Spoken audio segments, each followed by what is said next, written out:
Hey, welcome to Q&A, where you ask your questions on faith and life, and I do my best to give a biblical perspective. Well, we have a question today that I think is very topical, and certainly it's a question that should be on our radar if we have not wrestled with it ourselves. So with that in mind, let's jump in. How can we approach someone in the LGBTQI community and talk to them about Jesus? And, regardless of where you fall on the spectrum, you're going to have a view about people who are part of this community and their relationship with God. There are some who feel that it's perfectly acceptable to be part of this community and still be right with Jesus. And there are others who would say, well, actually, it is just one of any number of things that separate us from a saving relationship with Jesus. And so the question then becomes, how do we, if we hold that view, engage with them? And I would want to say that two things come to mind, I guess, as I think about it off the top of my head. The first is I just want to reinforce what Jesus said in terms of the greatest commandment. When he was asked what the greatest commandment was, he said to love God with everything that we have, with everything we are, and to love others as ourselves. And he said everything hangs on these two commandments. In other words, if you love God, you're going to love other people.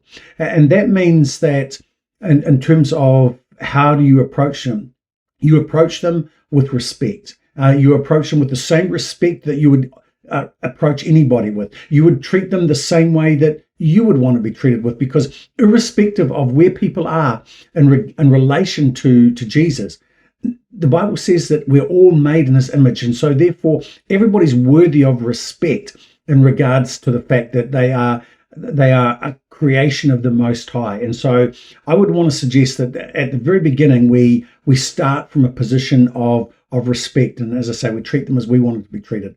If you've ever experienced hatred because of your faith, pushback because of your faith, or you've been on the outer in social circles, you know what it's like when you feel attacked, when people come at you. And so you want to avoid that at all costs. Start from the great commandment, which is to love others as you love God.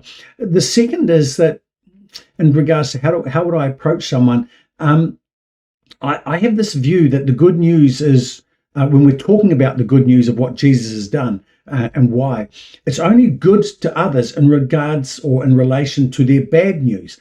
If we don't recognize a need for what Jesus has done for us, that good news is irrelevant to us. So I would have conversations with people in this community. If you know someone and you're wanting to share your faith with them and to engage them with the hope of the gospel, then I would start conversations where they can share their story, where you get to hear some of their journey, because it's been my experience that at key moments, what you find is that there has been something significant that's happened that has sparked an identity crisis, that has caused some sort of deep angst within themselves, and that's influenced the way in which they see themselves in relationship to others, and it's pushed them to look to define their sense of identity outside of the norms, because it's when you define yourself, you have some sense of security, some sense of strength.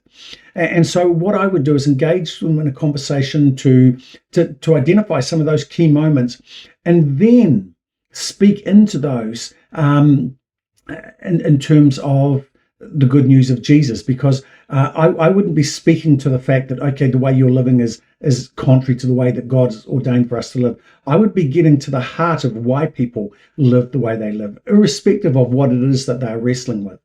And I'd begin to speak into that, because then the good news is connecting with some bad news, an identity crisis, a sense of being rejected, a sense of being pushed away, a sense of being treated as nothing, whatever it is. And the gospel speaks to that.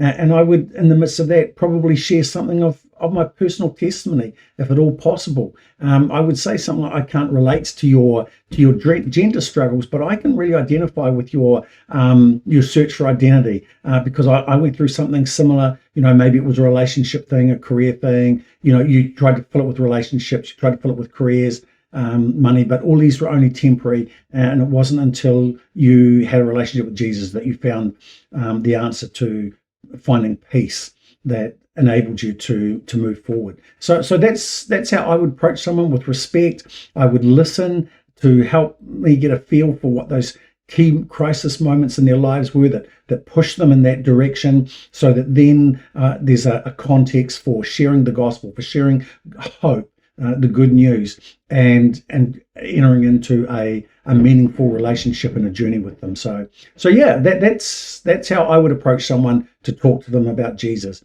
I'd love to hear your thoughts. Why not post them in the comments below? But hey, if you've got questions on faith and life, you can jump over to slido.com, use the hashtag askhamish. Love to hear from you. But that's it for now. So till next time, God bless.